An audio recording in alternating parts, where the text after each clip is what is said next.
მოგესალმებით.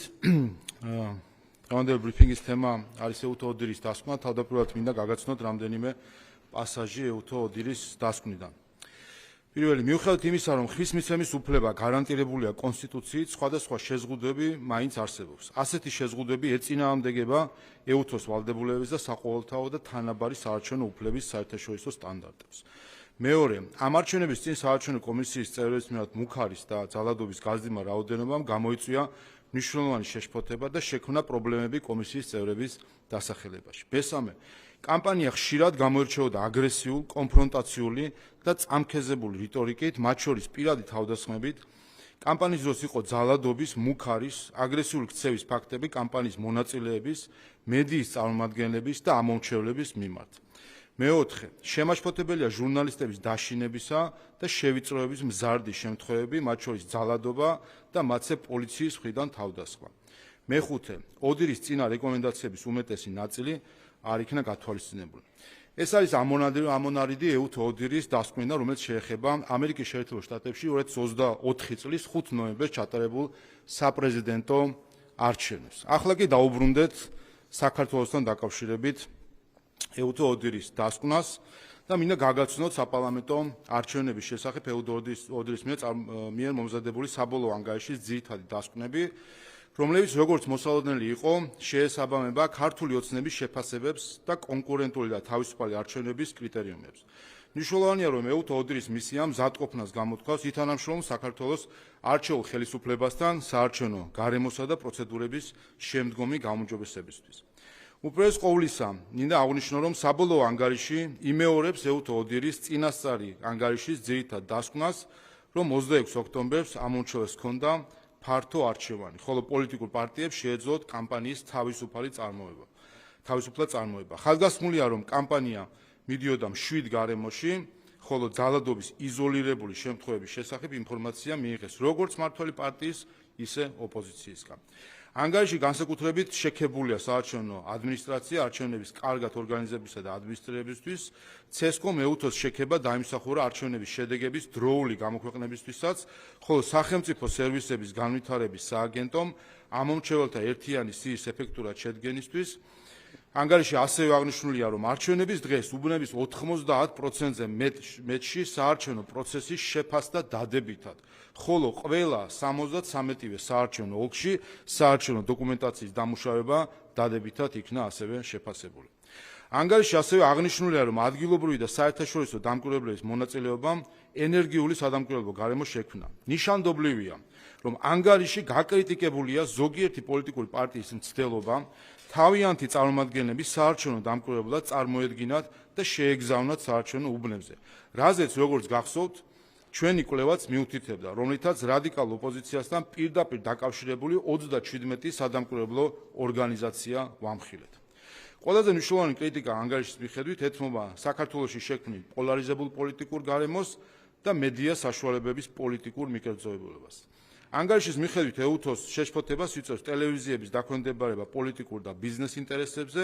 ეუთო ხაზს უსვამს, რომ არჩევნების განმავლობაში ხდებოდა კომერციული ტელევიზიების გამოყენება პოლიტიკური პროპაგანდისთვის, რამაც დააზიანა დამოუკიდებელი ჟურნალისტიკა და გააძლიერა დამაპირისპირებელი პოლიტიკური რიტორიკა. ანგარიში ხაზგასმულია, რომ ოპოზიციამ თავი აარიდა საზოგადოებრივ მაუწყებელზე დებატებში მონაწილეობას. მისასალმებელია, რომ განსხვავებით სხვა დამკვირვებლებისგან, ეუთო ოდირის ანგარიში აისახა ჩვენს მიერ წამოჭრილი პრობლემა, როდესაც ოპოზიციის კუთვნილმა სამმა ტელევიზიამ კანონის დარღვევით არ მოგცა მათ მედიაში უფასო სარეკლამო დროით სარგებლობის საშუალება და ჯამში 5 საათზე მეტი უფასო სარეკლამო დრო წაგვართვა. სამომავლოდ ამ პრობლემის გადაწყვეტის ერთ-ერთ გზად ეუთო ოდირი გვთავაზობს, რომ შესაბამის მედიას დაკარგული სარეკლამო დროის თანხით კომპენსირება დაიკისროს.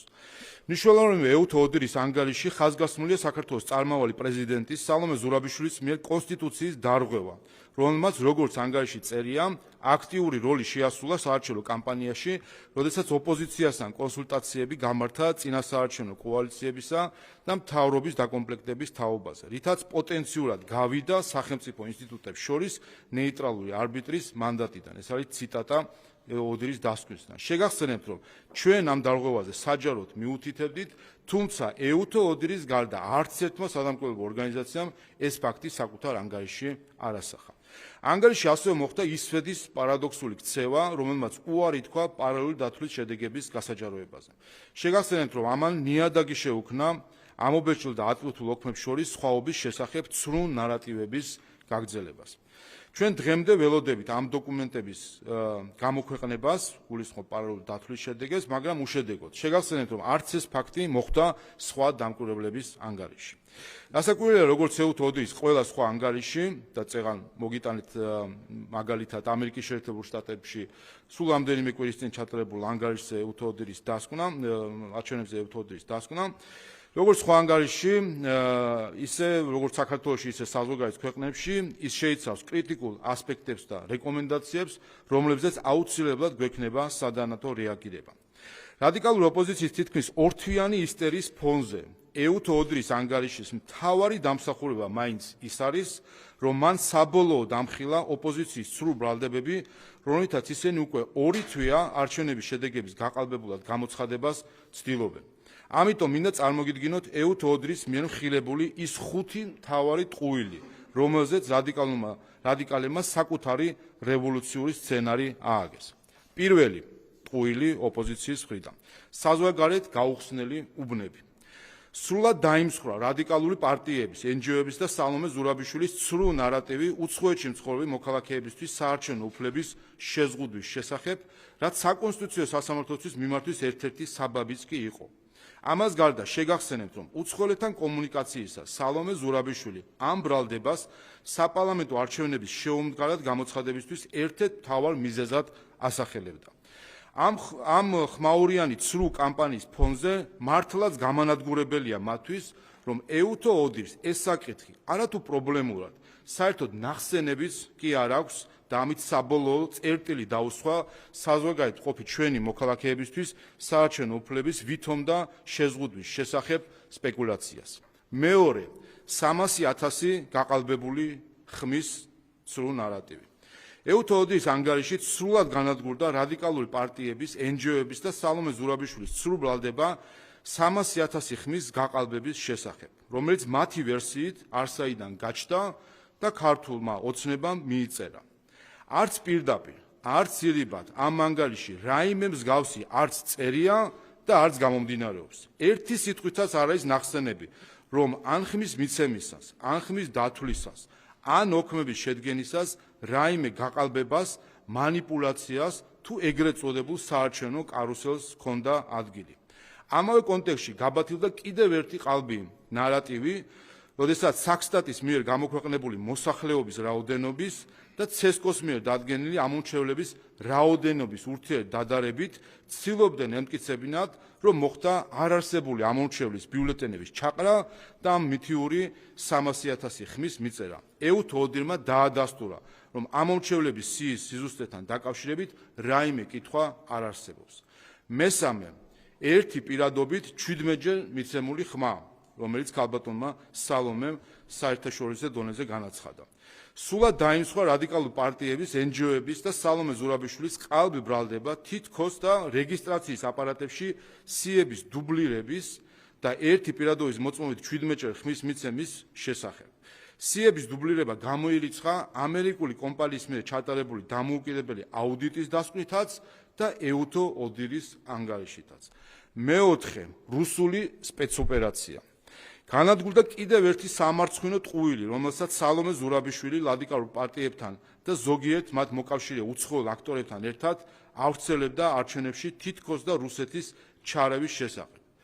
ეუთო ოდირმა არათუ დაადგინა, მას ეჭვის დონეზეც კი არ აქვს გამოთქმული რაიმე ვარაუდი არჩევნებში რუსეთის ჩარევასთან დაკავშირებით და ამით საბოლოოდ წერტილი დაუსვა ამ სამარცხვინო ტყუილს, რომელსაც ქალბატონი სალომე ავრცელებს.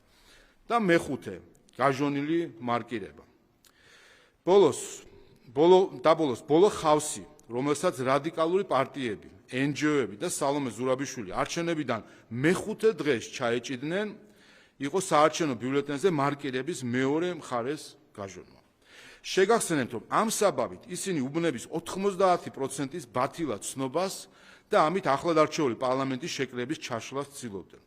ეუთოდის ანგარიშის თანახმად მათ დაკვირვების 94%-ში მარკირების მეორე მხარეს გამოჩენის შემთხვევა საერთოდ არ დაუფიქსირებიათ. დაკვირვების მხოლოდ 6%-ში მართალია დააფიქსირეს მარკირების მეორე მხარეს გამოჩენის შემთხვევა, თუმცა მათი შეფასებით ამას მხოლოდ პოტენციურად შეეძლო ფარულობის დარღვევა და ხასუსვა, რომელსაც მხოლოდ პოტენციურად შეეძლო ფარულობის დარღვევა და არა რომლითაც ფარულობა დაირღვა.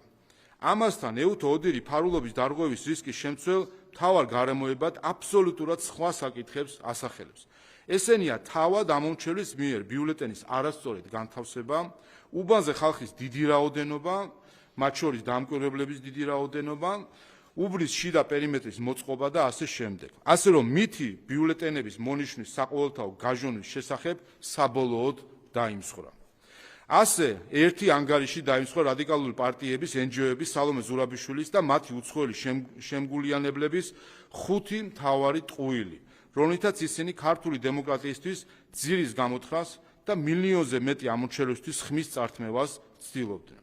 საზოგადოებას შევახსენებ, რომ არაფერი ახალი ამ ხალხის ხელწერაში არ არის. 2012 წლის შემდეგ ეს უკვე მერვე არჩევნებია, რომელსაც რადიკალური ოპოზიცია გაყალბებულად აცხადებს.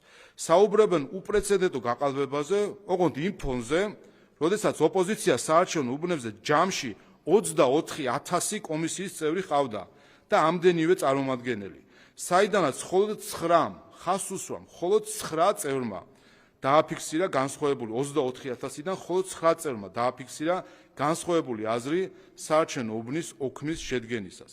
საუბრობენ უპრეცედენტო დარღვევებზე, ოღონდ იმ ფონზე, როდესაც საარჩევნო უბნებზე რეკორდული რაოდენობის 25,000 ადგილობრივი და უცხოელი დამკვირვებელი იყო. შედეგად კი სულ 1200 საჩივარი დაიწერა, მაშინ, როდესაც 2020 წლის არჩევნებისას საჩივრების რაოდენობა 2000-ზე მეტი იყო. ანუ წელს 2020 წელთან შედარებით ნახევარი რაოდენობა საჩივრების დაიწერა. საუბრობენ უპრეცედენტო ძალადობაზე, ოღონდ იმ ფონზე, როცა 3111 უბანზე 2 მილიონზე მეტი ამომრჩევლის პირობებში სახალხო დამცველის ანგარიში სულ ძალადობის 13 ინციდენტი აღიწერა და ეუთო ოდინმა ამას იზოლირებული შემთხვევები დაარქვა. სწორედ ამიტომ არის, რომ როგორც წესი, როგორც წინა 7 შემთხვევაში, ახლაც რადიკალური ოპოზიციას საბოლოო ჯამში მოუწევს ქართველი ხალხის ნების აღიარება და დემოკრატიულ ჩარჩოებში დაბრუნება.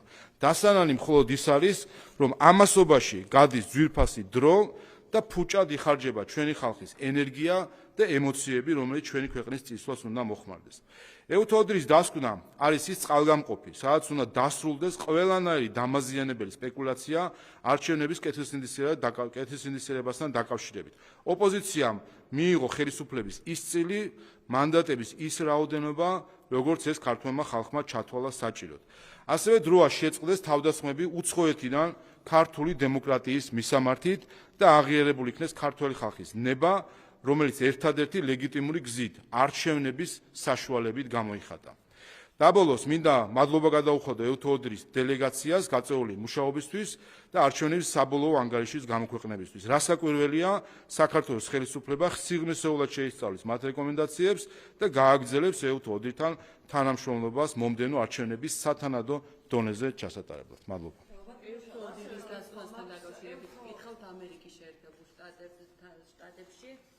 რა ჩვენა ოდირმა შტატებში? მე წეგან წაიკითხეთ ამონარიდი, მცირე ამონარიდი იმ დასკვნა, რომელიც შეეხება 2024 წლის არჩევნებს, გაიცანით 2021 წლის შუალედურ არჩევნებს, 2020 წლის არჩევნებს. თქვენ თუ შეხედავთ ეუთო ოდირის დასკვნებს და მათ შორის საქართველოსთან დაკავშირებით დასკვნებს შეადარებთ, ნახავთ თუ რამდენად მძიმე არის ამერიკის შეერთებულ შტატებთან დაკავშირებით მათი ცალკეული შეფასებები. მე აქ ამონარიდი წაგიკითხეთ, მაგალითად ძალადობასთან დაკავშირებით, რომელზეც ჩვენთან საუბრობენ ხოლმე, პირდაპირ წერია ეუთო ოდირის ანგარიშში, სულ რამდენიმე კვირის წინ ამერიკის შეერთებულ შტატებში ჩატარებულ არჩევნებთან დაკავშირებით, რომ კამპანია გამოირჩეოდა აგრესიული, კონფრონტაციული, წამქეზებული რიტორიკით და შემაშფოთებელია ჟურნალისტების დაშინებისა და შევიწროების მზარდი შემთხვევები, მათ შორის ძალადობა და მათზე პოლიციის მხრიდან თავდასხმა. ეს წერია ამერიკის შეერთებულ შტატებთან დაკავშირებით ამ დასკვნაში და კიდე სხვა საკითხები. მათ შორის, როცა ვსაუბრობთ ჩვენ ელექტრონულ არჩევნებზე, შეგახსენებთ, რომ ორეც შუალედური არჩევნების დროს დასკვნაშიც იყო მითითებული ამერიკის შეერთებულ შტატებთან დაკავშირებით, რომ შტატების დიდ რაოდენობაში არ არსებობს ასე ვთქვათ, ქაღალდით მიდევნების შესაძლებლობა ამ ელექტრონულ ხმისმიცემის აპარატებზე. ჩვენთან იცით, რომ ბიულეტენები არის ქაღალდის სახით და შემდეგი ითვლება. ამერიკის შეერთებულ შტატებში, აი წინა ანგარიშს შევხედოთ, იყო შტატების დიდი რაოდენობა, სადაც ჩვეულებრივად მხოლოდ ელექტრონულად არის ასახული ეს არჩევანი, თან ისე, რომ აუდიტის ჩატარების შესაძლებლობაც კი არ ჰქონდათ. ანუ არანაირი შემდგომი გადამოწმება, აუდიტირება და მტკიცებულებები არ არსებობდა. ამის ფონზე, როდესაც საუბრობენ ცენტრალური საარჩევნო კომისიის მხრიდან მართლაც და გამორჩეულად კარგად ჩატარებულ არჩევნებზე, რაც შეეხება ელექტრონულ მთლელებს და ელექტრონულ რეგისტრატურებს, რა თქმა უნდა, ეს არასერიოზული არის. ამიტომ კიდევ ერთხელ მნიშვნელოვანი არის, რომ ეუთო ოდირის ანგარიშები წავიკითხოთ ზუსტად ამ კონტექსტში. ევროსაბჭოს გენერალური მდივანთან დაკავშირებითაც ვკითხავთ, ჩვენ გუშინ ვნახეთ მამათი გენერალური მდივნის გზავნილების შემდეგ ოპოზიციის შეურაცხყოფილი განცხადებები, დამცინავი განცხადებები, თქვენი შეფასებით რამ გამოიწვია ოპოზიციის გაღიზიანება?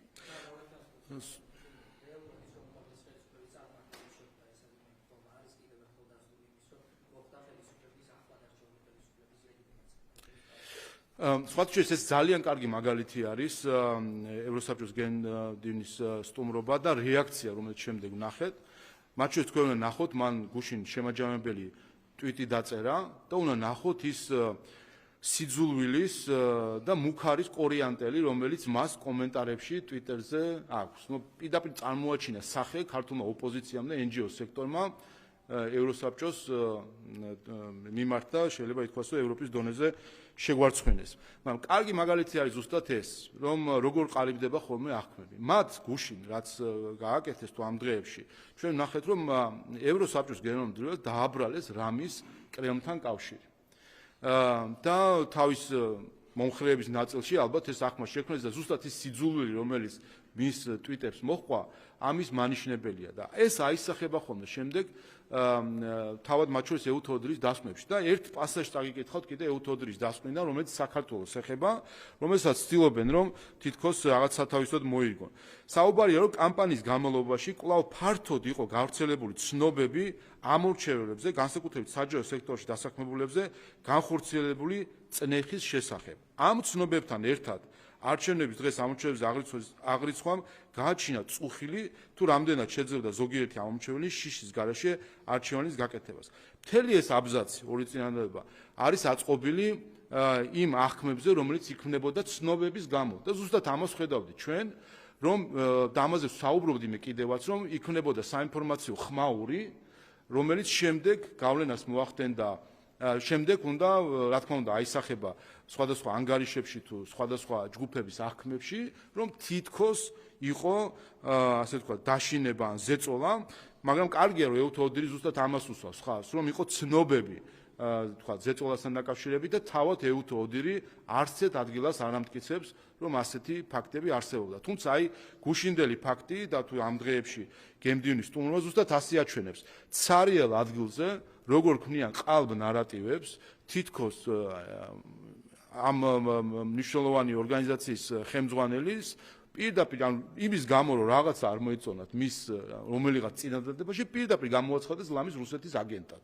პირდაპირ ზოგიერთი მათი წარმომადგენელი ამას საუბრობდა, მათ შორის ნაციონალურ მოძრაობამ მიმართა ევროსაბჭოს იმისთვის, რომ რაღაც ასე ვთქვათ, განიხილოს ამ ადამიანის საკითხი. აი ასეთ აბსურდთან გვაქვს საუბარი, როდესაც ნებისმიერი ადამიანი, რომელიც მათ ნარატივში არ ჯდება, პირდაპირ ხდება მისი ასე ვთქვათ, სტიგმატიზება როგორც რუსეთის აგენტისა და მორჩა მე იმის მიმართ ყველაფერი შეიძლება. აი ეს ზუსტად ის ბოლშევიზმი, ლიბერალური ფაშიზმი, რომელიც დღეს მათ შორის გარედან წაქეზებით საქართველოში არის. ამიტომ რაც შეეხება ამ დამოკიდებულებას გასაგებია, ხომ, რაც ხდება, ჩვენ საქმე გვაქვს რადიკალურ ჯგუფებთან, რომელიც სამწუხაროდ გარედან არიან მხარდამჭერები და ეხლა ვეკითხები მათ, ვინც რომელ პოლიტიკურ ჯგუფებშიც ისინი წევრიანდებიან და ვინც მათ ხელს ართმევს. გვარამიას, დროას, ნაციონალ მოძრაობის თუ ლელოს თუ სხვა პარტიებს. აი იმ ელჩებს, იმ უცხოელ პარლამენტარებს აქ რო ჩამოდიან და ჩახუტებაში რო არიან ამ რადიკალებთან. აი ზუსტად მათი წაქეზებული არის აი სამარცხვინო ისტერია, რომელსაც ეს პოლიტიკური ჯგუფები და მათი მოკავშირე NGO-ები უწყობენ ყველას, ვინც მათ ნარატივში არ ჯდება. ეს არის ბოლშევიზმი 100 წლის თავზე, მაშინაც ბოლშევიზმი უცხოეთიდან შემოვიდა საქართველოში და ახლაც თანამედროვე ბოლშევიზმი უცხოეთიდან წაქეზებით არის ქართული საზოგადოების აი ამ ჯგუფში დაბუდებული. უღურეთ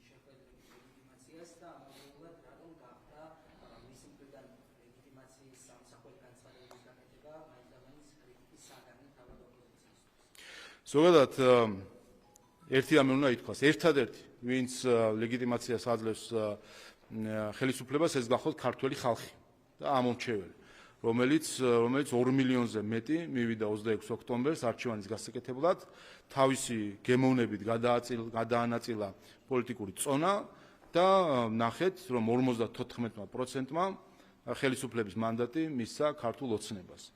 და ქართველი ხალხის არჩევანი და ქართველი ხალხის რეაქცია მას შემდეგ არის დასტური ამ ლეგიტიმაციისა. რაც შეეხება ამ ლეგიტიმაციის ძებნას სხვადასხვა განცხადებაში თუ ქმედებაში, ეს არის ოპოზიციის ვასალური მენტალიტეტის კიდევ ერთი წარმოჩინება.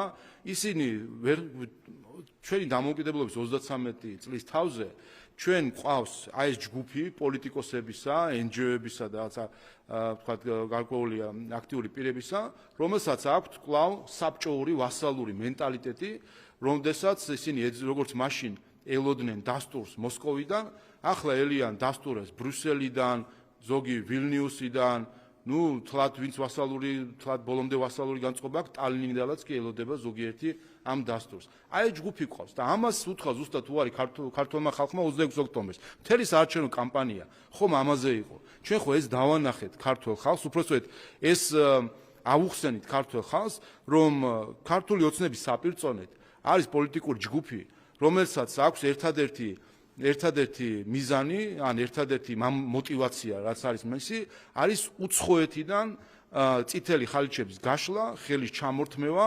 ლეგიტიმაცია, როგორც მათ უნდათ, და მათი პირადი პერსონალური ლეგიტიმაცია, როგორც პოლიტიკოსებისა. აი ასეთ ხალხთან გვაქვს საქმე, თქო ამას ვაფრთხილებით ჩვენ ამომრჩეველს.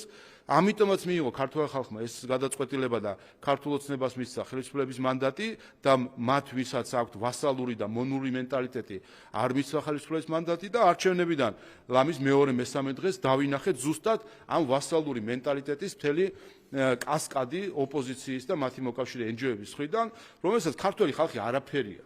მათთვის ნული არის ჩვენი მოსახლეობა, მათთვის თავარი არის ესტონეთის პარლამენტის წევრი მას შეაქებს თუ არ შეაქებს, ლიტვის პარლამენტის წევრი შეაქებს თუ არ შეაქებს და ბრიუსელიდან რას ეტყვიან. აი ასეთი ჯგუფი პოლიტიკოსებისა გვყავს ჩვენ, ასე რომ ლეგიტიმაციას აძლევს თავარი ეს არის ქართველი ხალხი, თუ კი ვინმე მაინც და მაინც, ვისაც მაინც და მაინც აინტერესებს სიმბოლიზმები და რაღაც ასე თქვა სურათები, ევროსაბჭოს გენომდივანი იმყოფებოდა პარლამენტში და ჰქონდა შეხვედრა როგორც პარლამენტის თავმჯდომარეს აი ამ დროშების ფონზე, თუ კი მაინც და მაინც უნდა ჩაიხედონ ეუთოოდირის დასკვნაში, სადაც სხვათა შორის ოპოზიციაც ეუთოოდირის დასკვნას სიტყვით მოხსენებული ყავს როგორც არჩეული ოპოზიციური წევრები პარლამენტის. სიტყვით აი 61 ადამიანი მოხსენიებულია როგორც პარლამენტის არჩეული წევრები. თუ კი ეს აინტერესებთ, ეს წაიკითხონ მაშინ და რაც შემდეგ უკვე აქედან გამოიტანონ დასკვნა. აი და გადმოვალაგეთ.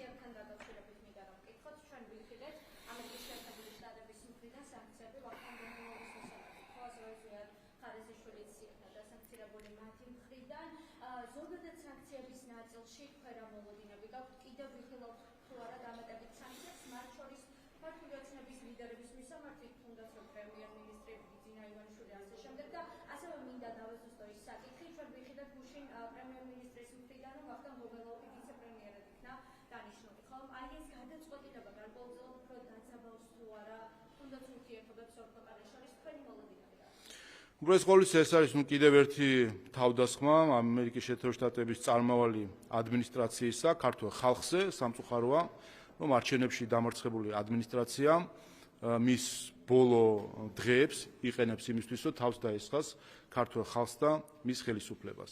ეს რა თქმა უნდა არის მძიმე ლაქა ქართულ-ამერიკულ ურთიერთობებში, როდესაც განსაკუთრებით როცა საქმე ეხება ჩვენს სამართალდამცავ და უსაფრთხოების სისტემას. სულ რამდენიმე დღის წინ ჩვენ ვნახეთ ანგარიში, რომელიც შეეხებოდა უსაფრთხოების სისტემას, მათ შორის საქართველოში და შეეხებოდა ტერორიზმის წინააღმდეგ ბრძოლას და ვნახეთ განსაკუთრებული შექება ქართული საქართველოს სამართალდამცავი და უსაფრთხოების სისტემისა. ვის აქებენ იქ? იქ აქებენ შინაგან საქმეთა სამინისტროს და მის მინისტრს. იქ აქებენ სახელმწიფო უსაფრთხოების სამსახურს და მის ხელმძღვანელს. იქ აქებენ სხვა პროკურატურას და მის ხელმძღვანელობას. მათ ეხება, მათი დამსახურება არის, რომ ამერიკის შეერთებული შტატების ის უწყებები მადლობას გვიხდიან, რომ საქართველოში არც ერთი ფაქტი არათუ ტერორიზმის არ დაფიქსირებულა, არც ერთი ფაქტი არ დაფიქსირება რეკრუტირებისა საქართველოს მოქალაქეებისა ტერორისტული ორგანიზაციებიდან და გახსოვთ თქვენ რა პრობლემები ქონდა წლების წინ საქართველოში ამ მიმართულებით და ზუსტად ამ ადამიანების ვახტანგ გომელაურის და სხვების დამსახურება არის, რომ საქართველოში უსაფრთხო გარემო არის, არა მხოლოდ საქართველოს მოქალაქეებისთვის, არამედ უცხოეთის მოქალაქეების, უცხოელი დიპლომატებისთვის და ყველასთვის, ვინც ჩვენი ქვეყნის სტუმარი არის. ამის ფონზე ასე ვთქვათ, ასეთი გადაწყვეტილებების მიღება, რა თქმა უნდა, კიდევ ერთხელ აჩვენებს, რომ ეს არის ძალიან არასწორი დამოკიდებულება ქართველი ხალხის მიმართ. აღარ გავიხსენებ სხვა რამეს იმ გვერდში დგომას, რაც ქართულმა ხალხმა დავანახეთ ამერიკის შეერთებულ შტატებს, ამერიკელ ხალხს, ამიტომ ეს გადაწყვეტილება უპირველეს ყოვლისა ეწინააღმდეგება ამერიკელი ხალხის ინტერესს და სამწუხაროა, რომ არჩევნებში დამარცხების შემდეგ ადმინისტრაცია, რომელსაც ლეგიტიმაციაზე, მომდევნო ლეგიტიმაციაზე უარი უთხრა ამერიკელმა ხალხმა, ამერიკელი ხალხის სახელით აზიანებს ქართველ ხალხთან ურთიერთობას.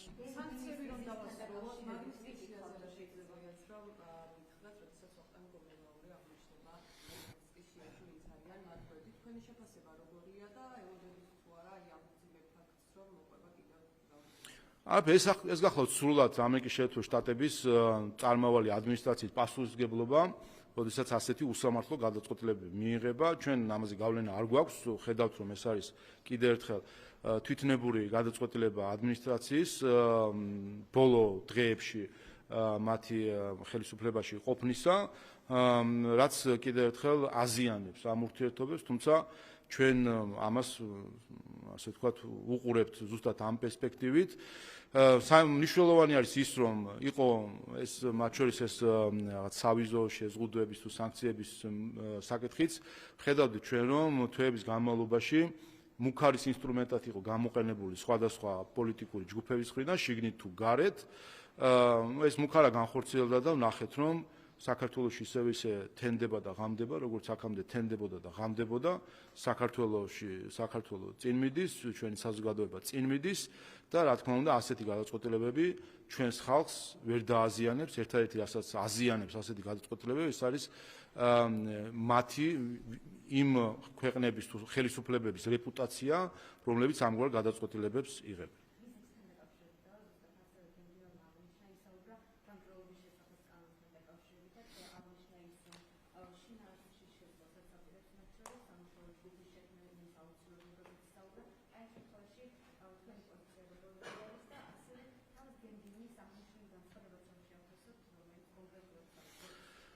ხო, ჩვენ ამას ვსაუბრობთ უკვე რამდენი ხანია, მათ შორის აი წელს, როდესაც ხალხა დავაინიცირეთ კანონპროექტი, თავიდანვე ვამბობდით შარშანაც და წელსაც, რომ მზად ვართ ვისაუბროთ, სულ რამდენიმე გვერდი არის ამ კანონპროექტში, ხო?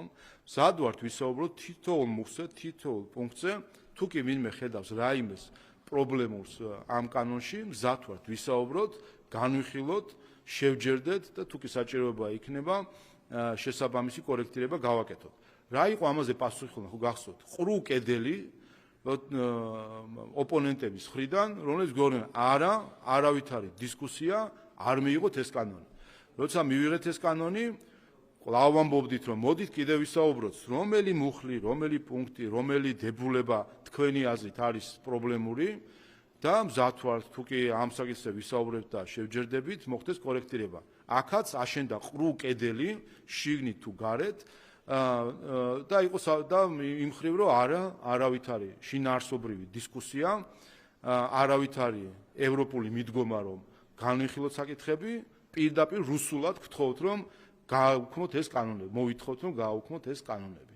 ასე რომ აი ეს დამოკიდებულება იყო აქამდე და გუშინ პრემიერმაც აღნიშნა რომ როგორც იქნა აღმოვაჩინეთ ერთ-ერთი წამყვანი პირი ევროპიდან რომელმაც თავად გამოხატა იდეა და მზადყოფნა რომ კანონპროექტთან დაკავშირებით იყოს განხილვა და თუ კი რაიმე საჭიროება არის ამ კანონთან დაკავშირებით ამაზე შევჯერდეთ და ვნახეთ ეს რეაქცია აქედან იყო გამოწვეული ვნახეთ ჩვეულებრივ თავდასხმა ქართული პოლიტიკური სპექტრის მხრიდან და უცხოელების მხრიდან აი დააკვირდით და ჩამოწერეთ სია იმ ქართველების იმ უცხოელების ვინც ამ დღეებში თავს დაესხა ამ ადამიანს ევროსაბჭოს გენერალურ მდივანს და პირდაპირ ნახავთ თქვენ ვინ ურევს საქართველოში სიტუაციას ვის უნდა საქართველოში დაპირისპირება ვის უნდა საქართველოში რომ მართლა მივიდეს სიტუაცია იქამდე რომ ერთმანეთი დააზიანონ ადამიანება აი პირდაპირ სია არის რომელიც თვითონვე შექმნეს საკუთარი ასე ვთქვათ თავის მხილებით ადამიანების რომლებსაც უნდათ საქართველოში არევა მდგომარეობის ასე რომ კიდევ ერთხელ ჩვენ არათუ მზად ვართ ეს ჩვენი იდეა იყო ყოველთვის და დღესაც მზად ვართ ყველასთან ნებისმიერ ადამიანთან განვიხილოთ ამ კანონის ნებისმიერი დებულება მათ შორის იცით რომ მთელი ასე ვთქვათ ამ საკითხზე მინდა ერთ საკითხს კიდე ხაზი გავუსვე გახსოვთ რომ თქვენ ამ კანონთან დაკავშირებით მთელი არმაგედონი დასახეს რომ თითქოს ეს იქნებოდა დასასრული საერთოდ ყველაფრის აღარ დარჩებოდა ამ ქვეყანაში არასამთავრობო ორგანიზაცია, რაღაც სერვისები შეეზღუდებოდა ამა თუ იმ ჯგუფებს, გავიდა უკვე რამდენიმე თვე, რაც ეს კანონი ამოქმოდდა, 400 დაახლოებით 400 არასამთავრობო ორგანიზაცია დარეგისტრირდა ამ რეესტრში, სულ 100 ორგანიზაცია, რომელიც უარსამობს დარეგისტრირებას. უმრავლესობა დარეგისტრირდა ამ რეესტრში, აგრძელებენ ჩვეულებრივ საქმიანობას არაფერი ამ ქვეყანაში არ ხდება განსაკუთრებული, ყველა ის ჯგუფი, რომელიც ამა თუ იმ სერვისს იღებს და მიიღებს კიდევაც და სახელმწიფო უზრუნველყოფს უპირველეს ყოვლისას, რომ არავის არც ერთ ჯგუფს იქნება ეს სხვადასხვა საზოგადოებრივი ჯგუფები, მოწყვლადი ჯგუფები, არავის არც ერთ სერვისთან დაკავშირებით რაიმე წვდომა არ შეეზღუდოს, ამის პირობას დებს სახელმწიფო და ამას უზრუნველყოფს სახელმწიფო.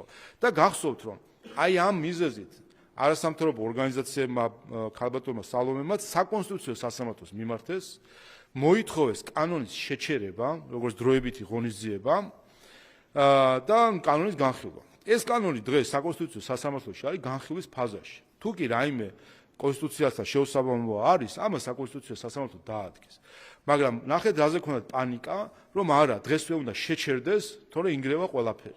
საკონსტიტუციო სასამართლომ უარი თქვა კანონის მოქმედების შეჩერებას და გახსოვთ თქვენ, ქალბატონი სალომეს პირდაპირ თავდასხმა, პიროვნული თავდასხმა მოსამართლეებზე, სადაც მათ მონები უწოდა და სამ მოსამართლეს არ უწოდა მხოლოდ მონა და თქვა რომ თქვენ კარგები ხართო.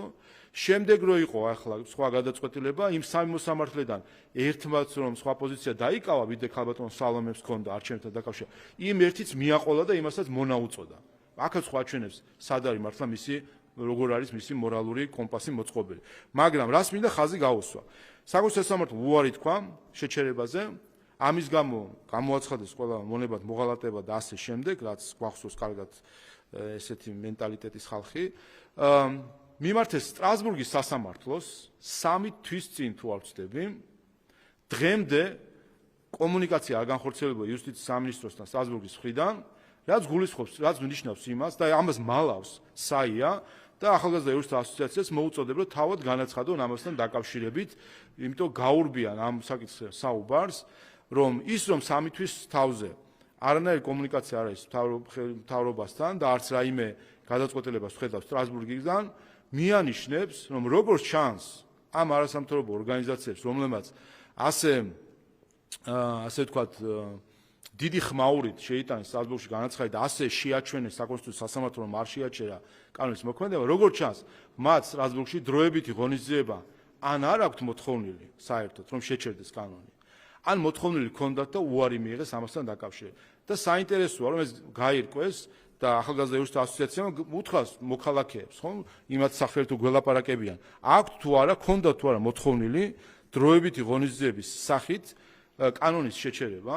თუ არ ჰქონდათ მოთხოვნილი, მაშინ რა პანიკა ჰქონდათ აქ დათესილი, რომ არ იქა ეს კანონი ამოქმედდება და დაინგრევა ქვეყანა, რატომ ყავდათ პირადი შეურაცხყოფის სუბიექტად, ობიექტად, რატო გახადეს საკონსტიტუციო სასამართლოს მოსამართლეები, მაშინ, როდესაც აღმოჩნდა სტრასბურგის სასამართლოს თურმე ან არ მიმართეს დროებითი ღონისძიების სახით, ამითი საკუთარი უსუსურება დაადასტურეს. ან შესაძლოა მიმართეს და უარიც კი მიიღეს ამასთან დაკავშირებით, რაც ასევე კიდევ უფრო უარესი იქნებოდა. ამიტომ აქაც ჩანს, რომ ამ კანონთან დაკავშირებით ბევრი სალაპარაკო არაფერი არ არის.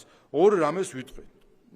ორი განზომილება. თუ კი ამ კანონს პირველი, ეს კანონი მოქმედებს, ქვეყანა კვლავ ყოველდღე ვიღვიძებთ საქართველოს სხვადასხვა ქალაქებში თუ სოფლებში, გეოგრაფიულად არსად არ გადაადგილებული ეს ქვეყანა, მიუხედავად იმ სამარცხვინო ნარატივის, რასაც ქალბატონი სალომე დღეგამოშვებით უცხოური მედიის საშუალებით საქართველოს ქართველ ხალხს აბრალებს რუსობას და არ ვიცი ასე შემდეგ და მიუხედავად ამისა არაფერი არ ხდება, ეს ერთი და ჩვეულებრივ მიდის საქმიანობა მათ შორის არასამთავრობო ორგანიზაციებს და მეორე, თუ კი რაიმე სამართლებრივი შეუთავსებლობა აქვს ამ კანონს საქართველოს კონსტიტუციასთან ან ადამიანის უფლებათა ევროპულ კონვენციასთან, ერთგანაც არის სასამართლო განხილვაში საკონსტიტუციო სასამართლო და მეორეგანაც არის სტრასბურგის განხილვაში.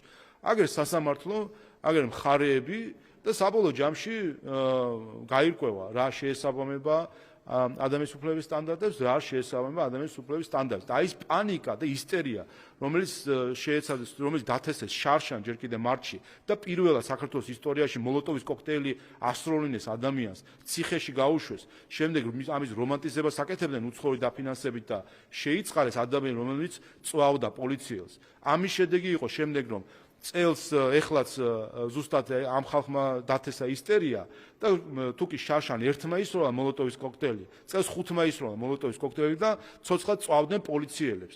და ეხლა ამის შემდეგ გამოდიან ზოგიერთი ბრიუსელის ჩინოვნიკები თუ ევროკავშირის სხვადასხვა პოლიტიკური პირები გამოდიან და ქართველი პოლიციის დაწვას ეძახიან, პროტესტის შვიდობიან გამოთქვა. სირცხვილი არ არის, როდესაც ბრიუსელიდან ვილნიუსიდან, ტალინიდან თუ სხვა დედაქალაქიდან ქართველი პოლიციის დაწვას ტაშს უკრავენ და ამას პროტესტის შვიდობიან გამოხატვას ეძახიან. თან როცა ამ ბოთლებს, მოლოტოვის კოქტეილებს, მაშხალებს და ქვებს ესვრიან მათი დაფინანსებული ადამიანები. ადამიანები ვინც ხედან ხელფასზე ევროკავშირის თუ ევროპული სხვადასხვა ევროპული ფონდის ხელფასზე ვინც ხედან, ზუსტად იმ ხალხმა დაუშინა ქვები პოლიციას. ასე რომ ნაცვლად იმისა, საკუთარ პასუხისმგებლობას გრძნობდნენ და ქართველ ხალხს ბოდიშს უხდიდნენ, რომ მათი დაფინანსებული ადამიანები დღეს ქვებს ესვრიან პოლიციელებს, გამოდის ზოგიერთი პოლიტიკოსი თუ ბიუროკრატი ბრიუსელიდან და საუბრობს იმაზე, რომ ადამიანის დაწვა არის თურმე მშვიდობა. არ ვიცი ხა ეს რა სტანდარტში უნდა ჩაჯდეს საერთოდ.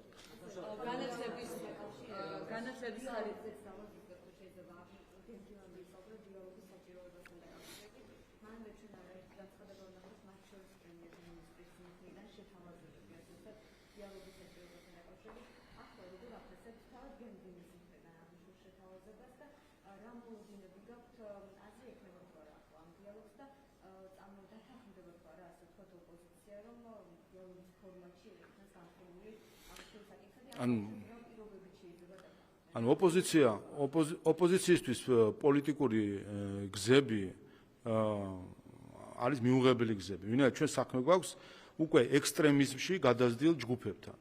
ექსტრემისტულ ჯგუფებთან, რომლის ექსტრემიზმი ჩვენ გუშინ ვიხილეთ პირდაპირ.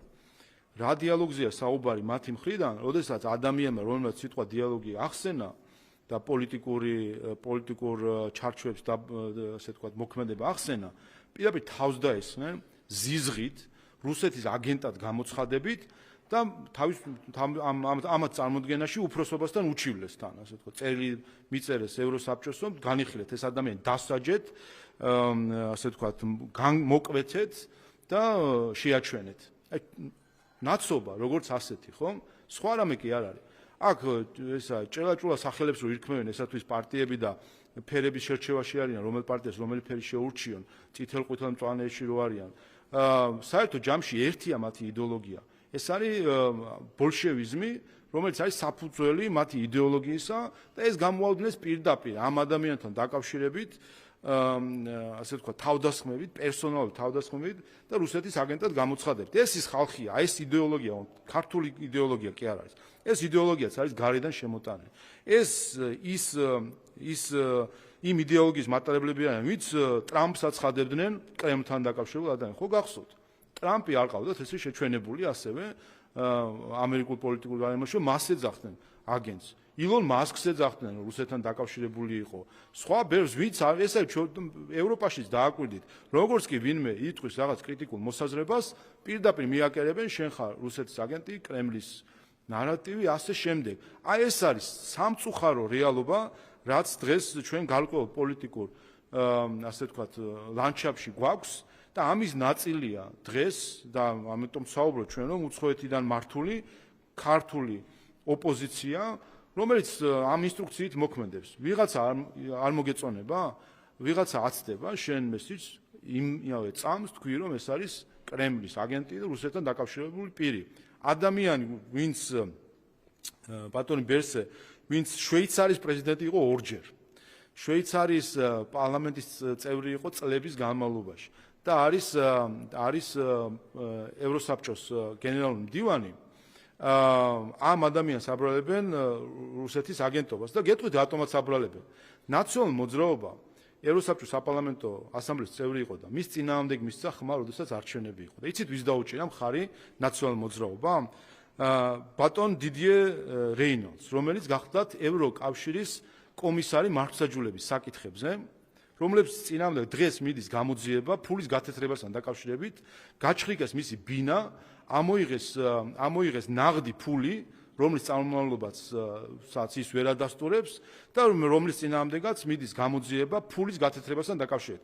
ეს ადამიანი ევროკავშირის კომისარი, აი 1 დეკემბრამდე იყო კომისარი მართლმსაჯულების საკითხებზე. მეც მქონდა მასთან შეხვედრა, ეს ადამიანი მემიხსნიდა ქართული მართლმსაჯულება როგორ უნდა მოგვეწყო, რას ნიშნავს სამართლის უზენაესობა, კანონიერება, აღმოჩნდა რომ ადამიანს ველაპარაკებოდი, რომელზეც გამოძიება მიდის ფულის გათეთრებასთან დაკავშირებით. აი ასეთი ეს ადამიანი შეხვდა შემდეგ ზურაბ ადეიშვილს, მათ შორის, როდესაც ის იმყოფებოდა ბრიუსელში. აი ეს ადამიანები, ზუსტად ესეც კარგი ფაქტია, რომ ეს ადამიანი იყო მხარდაჭერილი ნაციონალური მოძრაობის მხრიდან ევროსაბჭოს გენერალური მდივნის კანდიდატურად. ესეც აჩვენებს თუ რა ქსელთან, რა კავშირებთან გვაქვს საქმე, ადამიანი, რომელიც ფულის გათეთრების ბრალდებით მიდის გამოძიება, აქ მემასწავლიდა რა არის მართლმსაჯულება და კანონის უზენაესობა და თურმე ასეთი ბრალდებით ქვეშ მყოფ ადამიანთან მქონდა საუბარი და შემდეგ ზურაბ ადეიშვილს ესაუბრებოდა თურმე კანონის უზენაესობაზე. აი ეს არის მათი ქსელი. ეს არის ის, რასაც ჩვენ ევროპარლამენტში ვხედავთ, ის კორუფცია, რომელიც დადასტურდა, პოლიტიკური კორუფცია, რომელიც დადასტურდა იმით, რომ თურმე ამერიკელი ლობისტები წერენ ევროპარლამენტის რეზოლუციას. აბა სხვა როგორ ვერც ახსნიდა ადამიანი და კიდე კარგი რომ ამერიკის რეესტრში, უცხო აგენტების რეესტრში ვნახეთ პირდაპირ ხელშეკრულება, რომლითაც პირდაპირ ეწერა მის ანგარიში, რომ ლობისტებმა ელაპარაკებოდნენ ევროპარლამენტის წევრებს და უწერდნენ მათ რეზოლუციის პროექტებს და საბოლოოდ ვნახეთ როგორ აღმოჩნდა კეზერაშვილის გვარი, საერთაშორისო კრიმინალის გვარი, როგორ აღმოჩნდა ევროპარლამენტის რეზოლუცია, საბოლოოდ თავი შეირიცხვინა ევროპარლამენტმა ამ რეზოლუციით. ხო, რაც შეეხება დიალოგს, კიდევ ერთხელ უყურეთ ამ არჩევნების შედეგად ოპოზიციას აქვს 61 მანდატი 150 მანდატიდან გულისხმობ იმ 4 პარტიას, რომელიც დღემდე არ შემოდის, აქვს 61 მანდატი. და დღესაც ისინი, მათ შორის ეუთო ოდირის დასკვნაში აღნიშნულია, რომ არიან პარლამენტის არჩეული ოპოზიციური წევრები. პოლიტიკური დებატი, პოლიტიკური დისკუსია, პოლიტიკური ბატალიების ერთადერთი ადგილი დემოკრატიაში არის პარლამენტი.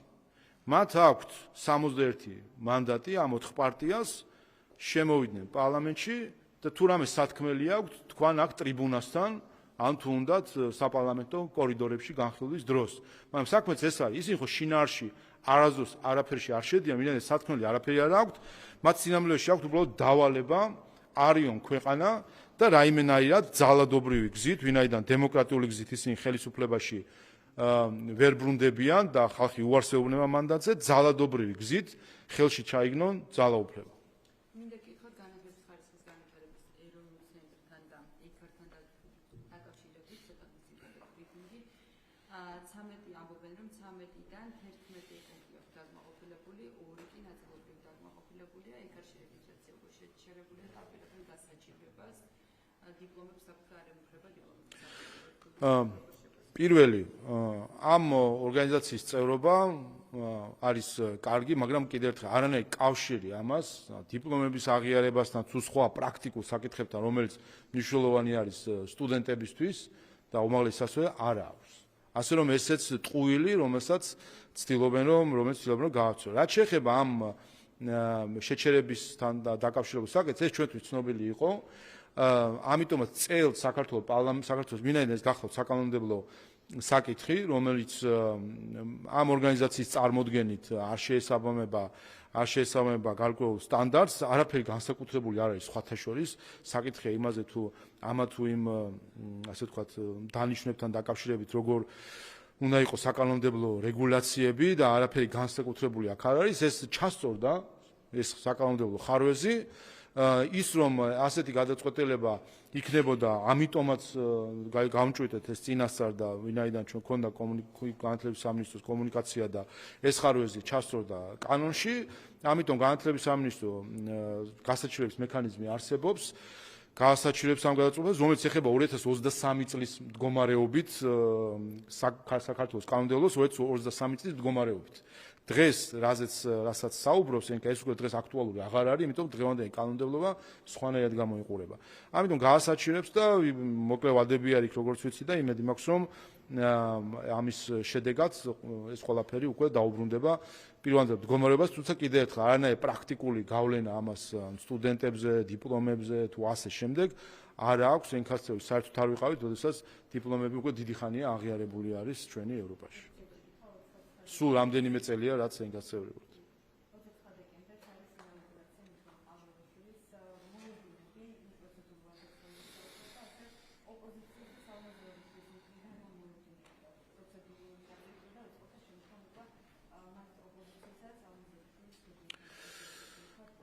ხო,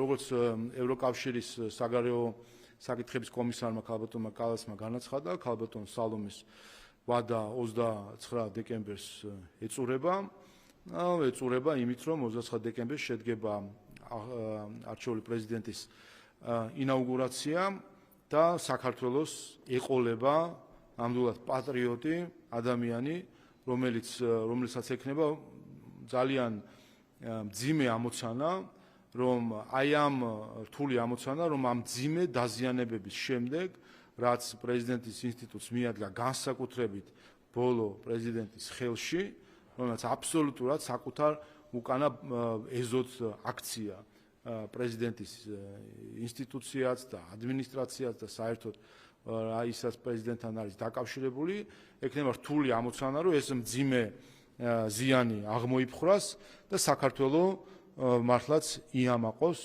როგორც თავად პრეზიდენტით, ისე პრეზიდენტის ინსტიტუტით. რაც შეეხება თავად ინაუგურაციას, შედგება 29-ში საქართველოს პარლამენტის სასახლეში და რა თქმა უნდა, ეს ისტორიული მომენტიც იქნება, ვინაიდან ეს იქნება პირველი შემთხვევა, როდესაც საარჩევნო კოლეგიის მიერ არჩეული პრეზიდენტის ინაუგურაცია მოხდება და ამ მხრივ ცერემონიულადაც იქნება, რა თქმა უნდა, პირველი ისტორიაში და დარჩება ჩვენს ისტორიაში როგორც მნიშვნელოვანი ეტაპი, როდესაც მათ შორის აი ამ არჩევნებით საქართველოს საბოლოოდ დამკვიდრდა საპარლამენტო რესპუბლიკად.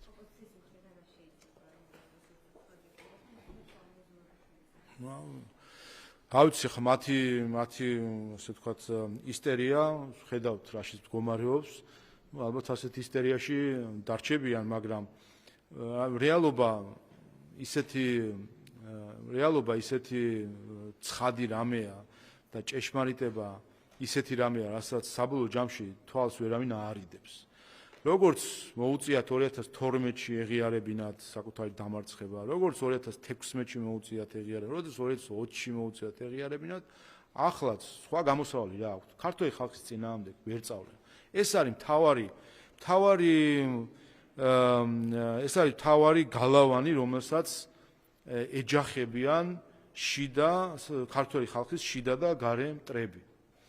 ყველაფერს ის შერყევას ცდილობენ და ნაწილობრივ შეუძლიათ ხოლმე ამა თუ იმ ჯგუფში ზოგან დაბნეულობის შეტანა, ზოგან ეჭვების შეტანა, ზოგან ისტერიის შეტანა სხვადასხვა ჯგუფებში, მაგრამ საერთო ჯამში ვერ შეაქვთ ეს ხინჯი ქართულ ხალხში.